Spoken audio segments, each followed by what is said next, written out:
ba? Dalawa lang naman yan eh. Kung hindi sila, kami. Natapat sa amin eh. Natapat sa amin. So, ano ko lang, ewan ko kung pansin nyo, very short yung rotation namin. 8 siya na player, no? The most, no? Nag-experiment ako sa mga ibang players nung Summer League.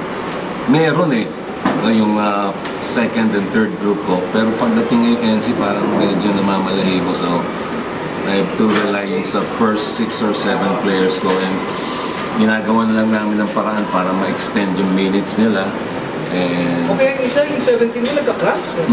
Wala na eh. Ilan na? 45 minutes na yung game eh. 4 quarters and 1. Pero siya pa rin nakakuha ng basket jumper ah. Yun na lang, parang puso na lang yan eh. Puso na lang yan, no? Dapat ngayon, 2-0 kami. Kung marirecall nyo yung game namin sa EA, up by how many points going to the final quarter, then nag-collapse kami. Nakapag-adjust naman kami. Nakapag-adjust kami and going into this game, medyo apprehensive ako dahil iba to eh. Ano to eh, sa rankings, mataas ang rankings ng JRU. No? And first time to halunin itong si Vergel Meneses na last year, nakadalawa siya sa akin.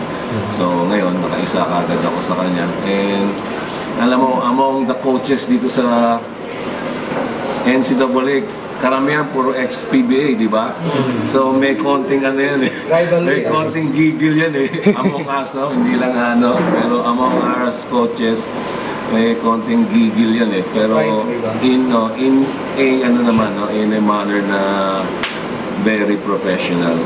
So sana magtuloy-tuloy yung performance ng mga players. And malayo pa yung next game namin. Ilang araw po? Sa July 15 pa against Letland. So makakapag-recover kami, makakapag-prepare pa kami ng mas maigi na araw. So nakikita mo sa Letland coach?